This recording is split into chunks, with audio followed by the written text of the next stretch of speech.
and a massive welcome to everyone tuning in. You are listening to The Funnel Effect. Hello, everyone. I am incredibly excited for today's deep dive because we are tackling, well, it's a beast of a topic. It really is. We're looking at the intersection of two of the biggest health challenges in the modern world, diabetes and heart disease. It's such a critical intersection.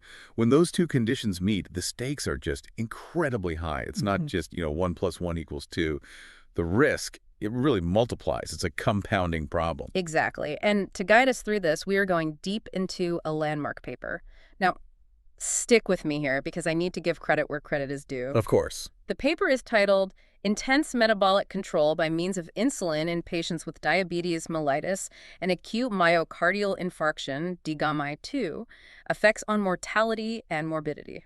That is quite the mouthful, isn't it? Yeah. But every single word in that title matters. It really sets the parameters for everything we're about to discuss. It really does. And because this is the funnel effect, we go straight to the source.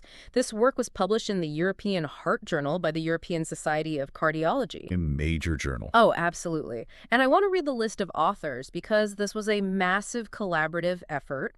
It involved some serious heavy hitters in the field. Okay. The authors are K. Malmberg, L. Ryden, H. Wadel, K. Birkeland, A. Bootsma, K. Dickstein, S. Offendick, M. Fisher, A. Hamston, J. Hurlitz, P. Hildebrandt, K. McLeod, M. Loxo, C. Torp Peterson, and A. Waldenstrom. That's a true who's who of European cardiology and endocrinology, really, at the time. Yeah. You've got experts there from Sweden, the UK, Norway, Denmark. Yeah. It was a huge pan-European effort to answer a question that had been keeping doctors awake at night. It really was. So let's set the stage properly. We're talking about patients who have type 2 diabetes and then suffer an acute myocardial infarction, a heart attack. Right. Now, most people, they know that diabetes is bad for you and heart attacks are obviously bad for you. But what happens when you combine them? Yeah. You enter a different category of risk entirely. And to understand why this paper, why DIGAMI-2 is so important, you have to understand the baseline. If you have diabetes and you have a heart attack, your prognosis is just significantly worse than someone without diabetes. How much worse? Can you give us the terrifying numbers? Sure. The source notes that patients with diabetes have a twofold increase in hospital mortality compared to non-diabetics. Twofold, so double. Double the death rate just while you're inside the hospital building. And it doesn't stop there. That excess mortality continues long-term. Wow. So even if you survive that initial event, your long-term survival curve is much steeper, meaning it drops off faster than a non-diabetic patient. That is just a staggering statistic. Double the risk. So naturally, the medical community wanted to know, right, how do we fix this? Is there a lever we can pull to sort of equalize those odds? Exactly. And this brings us to what I'm calling the prequel. This study is called DIGAMI-2, which, implies there was a DIGAMI-1. Correct. And you really can't understand the drama of DIGAMI-2 without understanding the triumph of DIGAMI-1. Okay.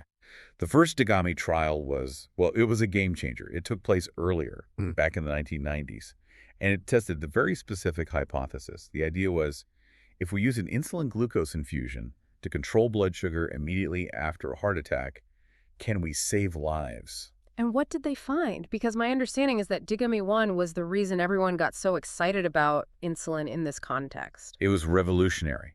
They found that this insulin-based glucose management reduced mortality by 30% after 1 year. 30%? That's huge. In the world of medicine, you're usually fighting for, what, a 2% or 3% improvement? 30% is massive. It is massive. And after about 3.4 years, there was still an 11% absolute mortality reduction. So DIGAMI-1 told the world, hey, controlling sugar with insulin helps. It changed the guidelines. Everyone started thinking insulin was the magic drug for heart attacks and diabetics. But, and there's always a but in science, left a lingering question, a really big one. I think I can guess what it is. It's never that clean, is it? Was it the immediate intervention or the long-term care? Precisely. That was the question. Was it the immediate rescue insulin in the first 24 hours that saved them? Or was it the long-term control over the next few years?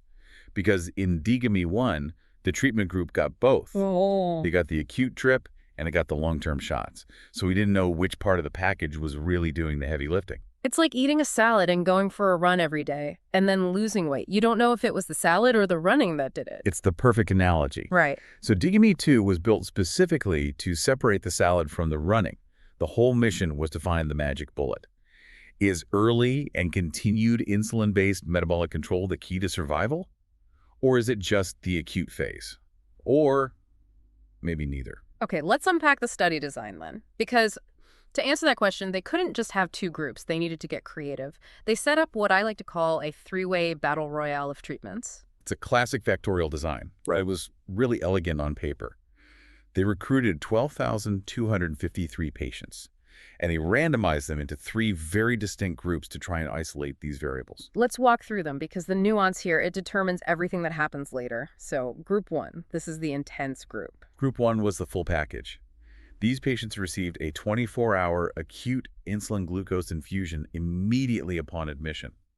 So you have to imagine you're hooked up to an IV where insulin and glucose are being carefully balanced to keep your sugar absolutely perfect while you're in the middle of a heart attack. And after that 24 hours, what happened then? After that 24 hours, they were switched to a very specific long-term subcutaneous insulin regimen. Subcutaneous just means, shots under the skin. And they had a strict target, right? They weren't just giving insulin for fun. They were aiming for a specific number. Yes, a very strict target. The goal was a fasting blood glucose of 5 to 7 millimoles per liter. And for our listeners who are maybe used to U.S. units, that's roughly 90 to 126 milligrams per deciliter. It's a very tight, very healthy range. It's essentially aiming for non-diabetic levels in a diabetic patient. Okay, so group 1 is getting the full court press. Immediate infusion, then long-term insulin to hit a perfect number. Now, group 2, this is the acute-only group. Right, so group 2 got that same 24-hour acute insulin glucose infusion. For the first day, the scariest day, they looked exactly like group 1. But then, after the infusion stopped, they went back to standard glucose control. Which just means whatever the doctor usually does. Pills, diet. Exactly. Pills, diet, maybe some insulin if it was needed, but no mandated intense protocol. The study protocol essentially said, after 24 hours, you're on your own. Good luck. And finally, group 3, the control group. Group 3 was routine metabolic management from the start. No mandated infusion in the first 24 hours, just local practice according to whatever that hospital usually did for these patients. So let's look at the logic here, because this is actually really clever. It is. If you compare group 1 versus group 2. The only difference is the long-term treatment. Exactly. So that comparison tells you if long-term insulin matters. Right. And if you compare group 2 versus group 3. The only difference there is that acute 24-hour infusion.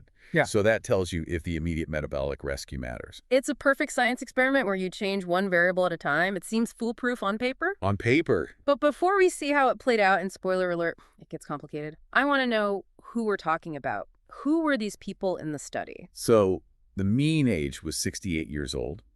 About 2/3, 67% were male.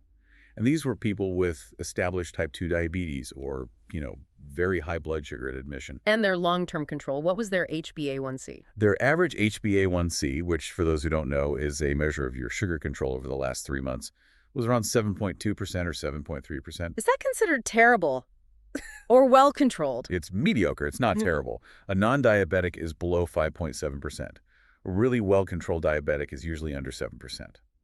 So these patients weren't walking disasters, but they certainly weren't optimized either. And their blood sugar right when they came into the hospital? By around 12.8 millimoles per liter. That's significantly elevated. A normal fasting sugar should be under 6. Okay, hold on. I want to pause the study talk for a second and get into the body talk. Let's do it. We're talking about insulin, glucose, infusions. But why? Why are we so obsessed with insulin in this exact context? You said earlier that mortality is double for diabetics. What is physically happening inside the heart of a diabetic during a heart attack that makes it so much deadlier? This is the million-dollar question, and it all comes down to fuel.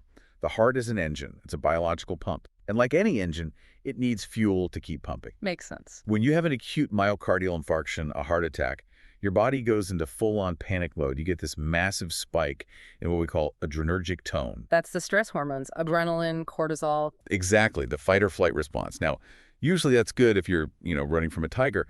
But in a heart attack, it triggers a metabolic cascade that is actually harmful. This stress response stimulates something called lipolysis. Break that word down for us. Lipolysis? Sure. Lipo means fat. Yeah. Lysis means breaking down. So your body starts breaking down its fat stores incredibly rapidly to provide energy. This floods the bloodstream with free fatty acids, or FFAs. Okay, so the blood is full of fat. Why is that bad for a heart attack victim? Isn't fat just energy? It is energy, yes. But FFAs are what we call expensive fuel. Think of it like this. To burn a molecule of fatty acid and turn it into energy for the cell, you need a lot of oxygen. Ah. But remember, this patient's having a heart attack. By definition, a heart attack means a blocked artery. The heart muscle is already starved of oxygen. It's ischemic. So the heart is gasping for air, essentially suffocating, and the body's response is to flood it with a fuel that requires more air to burn. Exactly. It's a tragic physiological mistake. It jeopardizes the heart muscle that's still alive but struggling. The heart tries to burn this fat, it runs out of oxygen even faster, and the tissue dies. On top of that, these fatty acids can be directly toxic to the cell membrane itself. So where does insulin fit into this horrible picture? Insulin is the switch. Insulin stops lipolysis, like a big red button that tells the body, stop burning fat now. And simultaneously, it helps the heart cells absorb glucose. Sugar. Yes, sugar. And glucose is a cheap fuel.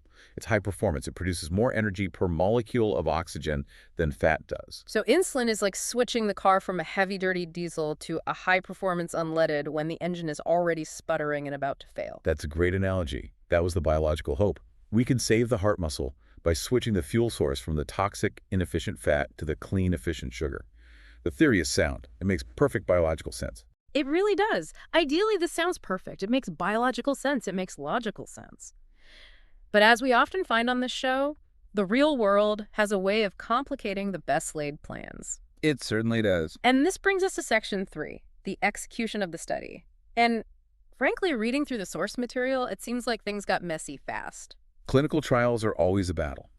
They're a battle between the protocol on paper and the reality at the bedside. The very first hurdle they hit was recruitment. The source mentions the study was stopped early. Why? Was it dangerous or something? No, it wasn't a safety issue. It was logistics and money. They planned for 3,000 patients. They stopped at 12,253. That's less than half of what they wanted. Wow. The main reason was just slow recruitment. But why was it so slow? This seems like an important question to answer. It was an investigator-initiated trial. That means it wasn't run by a giant pharmaceutical company with infinite pockets to pay hospitals huge sums for every patient. It had a low budget. The source explicitly mentions that hospitals declined to participate because the reimbursement was too low. So they literally said, you aren't paying us enough to do all this work. Exactly. They said the payment didn't cover the resource consumption. And you have to think about it. Managing an insulin infusion for 24 hours requires a nurse to be checking blood sugar every hour, adjusting the drip, monitoring the patient. It's incredibly labor-intensive. If you're not paying the hospital enough to cover those nurse hours, the hospital administrator is just going to say, no, thank you. That is such a harsh reality of medical research. We like to think it's all about saving lives, but economics really does drive the bus. It does. And the effect of stopping early was that the study lost what we call statistical power. Explain that. What is statistical power? Statistical power is like the resolution of a microscope. If you have high power, lots of patients, you can see tiny details and small differences. If you have low power, fewer patients, the image is blurry. You might miss a real benefit just because you didn't have enough people to prove it wasn't a random fluke. Okay, but the problems didn't stop at recruitment. Let's talk about adherence.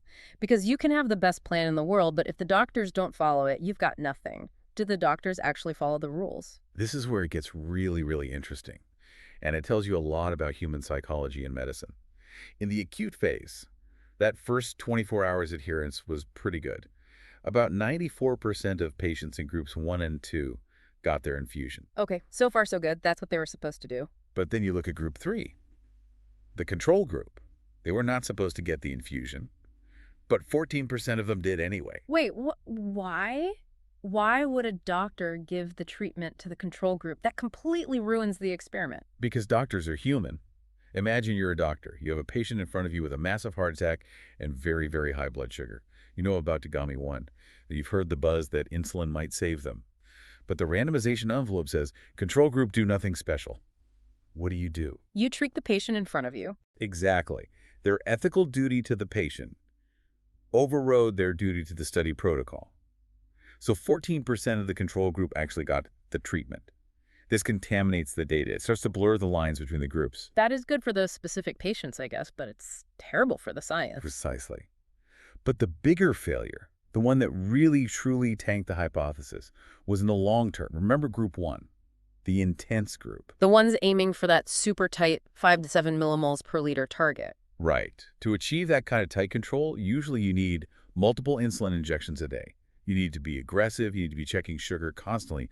But at discharge from the hospital, only 42% of Group 1 was actually on a multi-dose insulin regimen. Less than half. So they were supposed to be the intense group, but less than half of them actually got the intense treatment. Correct. And it gets worse. By the end of the follow-up period, the HbA1c, that long-term average sugar, was roughly 6.8% in all three groups. Wait, pause. I need to make sure I heard that right. All three groups, the intense group, the acute-only group, and the control group all had basically the same average sugar levels at the end. Basically, yes. Their fasting blood glucose hovered around 8.0 to 8.6 in all the groups. Group 1 never got close to that aggressive 5-7 target. In Group 3, the control group was actually treated surprisingly well by their standard doctors. So the intense group wasn't actually that intense, and the standard group wasn't that bad. The walls between the groups they collapsed. Precisely. The separation between the treatment strategies was never achieved. So when we look at the results, what we have to remember is we aren't really comparing intense insulin versus no insulin. We're comparing attempted intense insulin versus pretty good standard care. And as you can imagine, that makes it very hard to find a difference in survival. Very, very hard. Which sets us up perfectly for the results. And I think I can see where this is going. Section 4 of the paper, the primary results, what was the bottom line on mortality, who lived longer? This is the big anticlimax of the study. The primary endpoint, the main question, was comparing Group 1 versus Group 2. The mortality rate for Group 1 was 23.4%. The mortality for Group 2 was 22.6%. That's statistically identical. It is. The p-value was 0.831. For anyone who doesn't know stats, a p-value is a way of asking, could this result have happened by random chance? A low p-value, like 0.05, means probably not chance. A p-value of 0.831 basically means these numbers are effectively the same. There was absolutely no difference. Okay, so no benefit from the long-term insulin strategy. What about Group 3, the control group? Group 3 mortality was 19.3%. Wait a minute. The control group had the lowest death rate? That seems completely backwards. The people who got the least specific attention did the best. Numerically, yes, it was the Okay. lowest. But again, statistically, the difference wasn't significant compared to Group 2. If you look at the curves on the graph in the paper, they all overlap significantly. But yes, on the surface, doing nothing special seemed to work just as well, if not slightly better, than the intense protocols. The verdict is what we call the null hypothesis.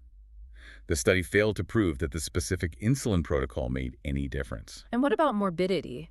Did the insulin prevent strokes or, say, second heart attacks? Maybe they didn't die, but they stayed healthier? Nope. No significant differences there either. Non-fatal reinfarctions and strokes were about the same across the board. So on the surface, this looks like a total failure. The hypothesis didn't hold up. They spent all this money, recruited over 1,000 people, and proved nothing.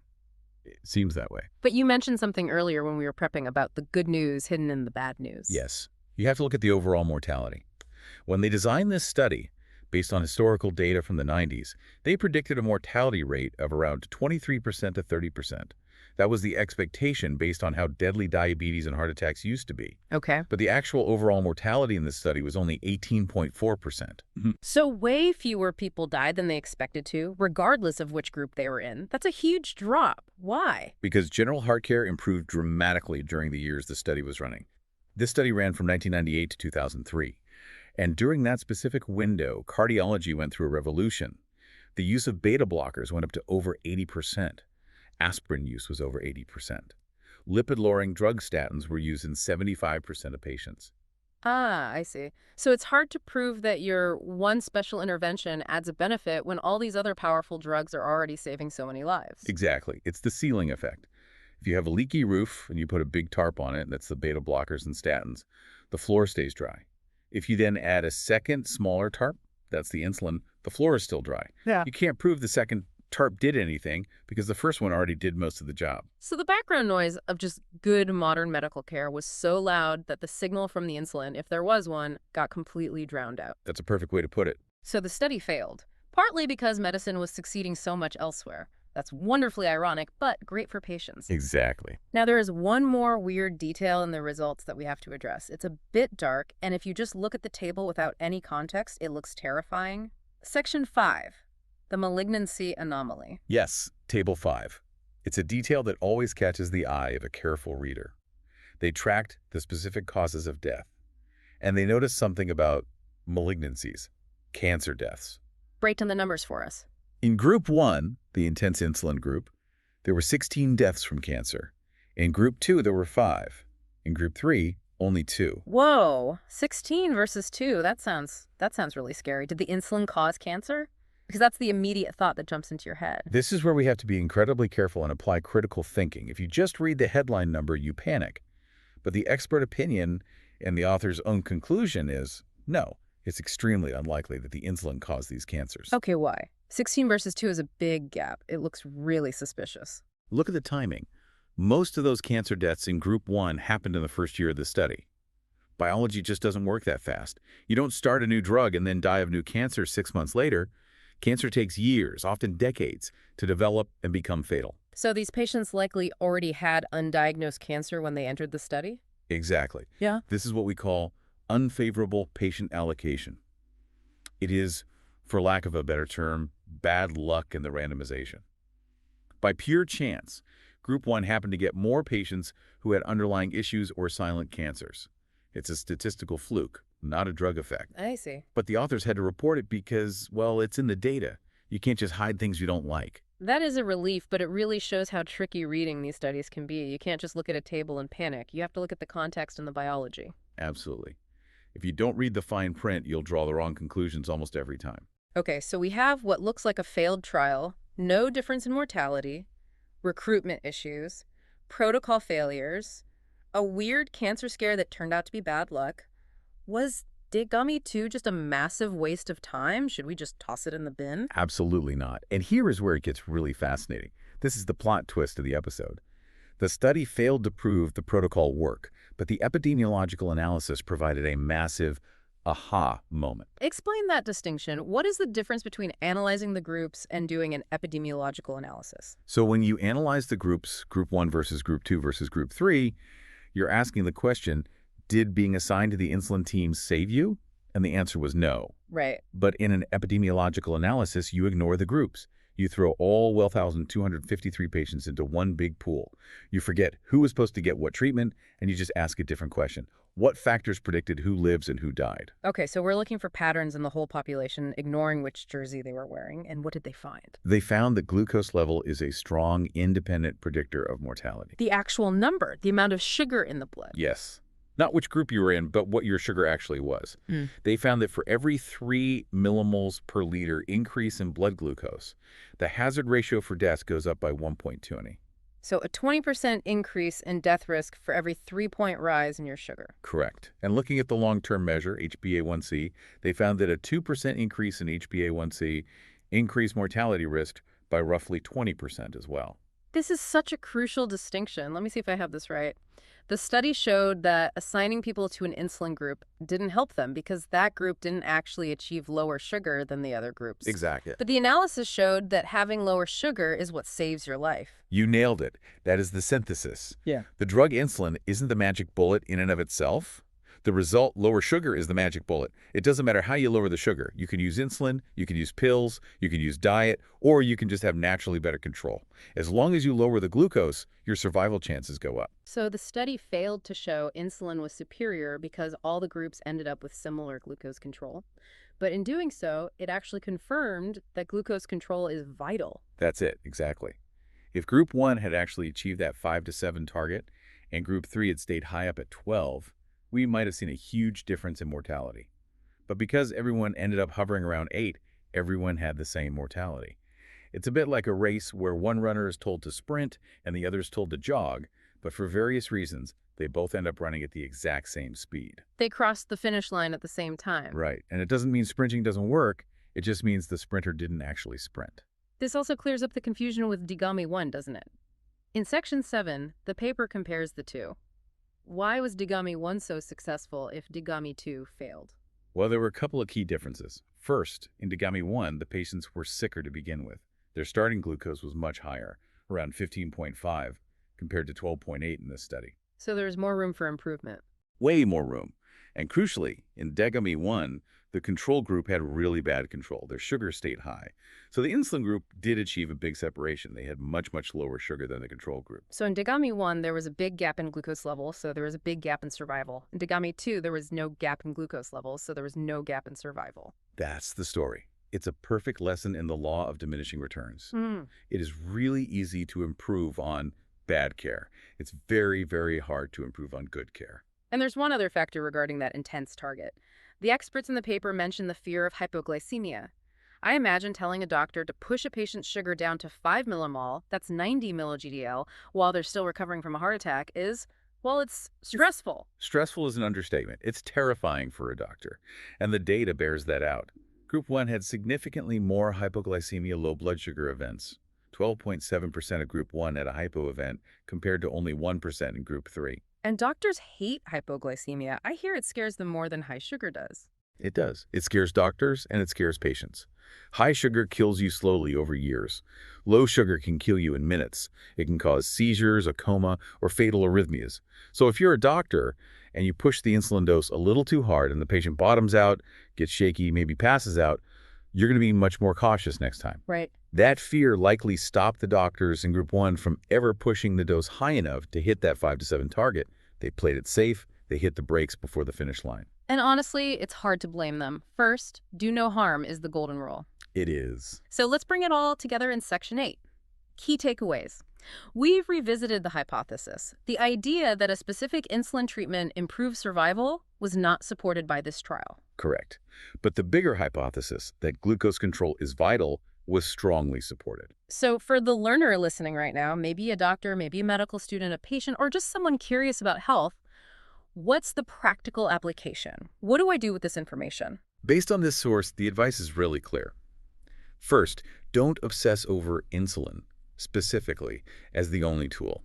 It's not about the brand name or the delivery method. Don't think you must be on insulin to save your heart. Right. It's not the needle that saves you. It's what the needle does. Exactly. What you do need to obsess over is the glucose number. That number is what predicts your survival. Use whatever tools are necessary to get that number down safely.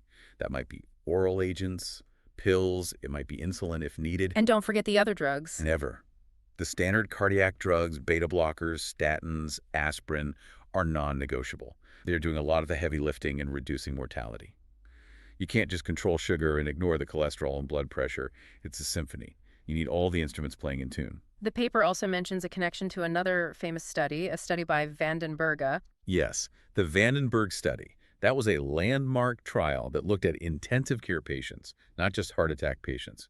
And it supports the exact same finding. I think the quote they use is, meticulous glucose control, rather than insulin treatment or the insulin dose, is the important factor. It's the destination, not the vehicle. That is a powerful and perfect summary. It's the destination, not the vehicle. We are coming to the end of our deep dive, but I always like to leave the listeners with one final thought to chew on. We've seen how difficult this trial was to run. We saw recruitment failures, adherence issues, doctors breaking protocol because they cared too much about their patients. What does this tell us about science itself? Well, I think this study raises a really profound question about clinical trials themselves. We rely on these randomized controlled trials as the gold standard of evidence. But DIGAMI-2 shows the cracks in that system. If we can't force an intense treatment in a controlled study because doctors are too cautious or because the protocol is just too hard to follow in real life, how can we ever prove that aggressive therapies work? It's the gap between the lab and the living room, isn't it? It's the gap between a protocol on paper and bedside reality. We might have therapies that could save lives, but if they are too complex or too scary to implement, even in a trial, we might never be able to prove they work. It highlights that medicine is as much about human behavior and logistics as it is about pure biology. You can have the perfect drug, but if the doctor won't prescribe it aggressively or the patient won't take it, it doesn't matter. That is a fascinating and slightly humbling thought to end on. Science is messy because humans are messy. Indeed. But even in the mess, we find the truth if we look hard enough. DIGAMI-2 didn't give the answer anyone expected, but I think it gave the answer we needed. Control the sugar by any means necessary and safe. Thank you so much for breaking this all down with us. It's been an incredible look into the complexities of diabetes, heart health, and medical research itself. My pleasure. It was a great discussion. And thank you to you, the listener, for sticking with us through the stats, the struggles, and the science. We hope you learned something valuable today. Thank you for watching The Funnel Effect.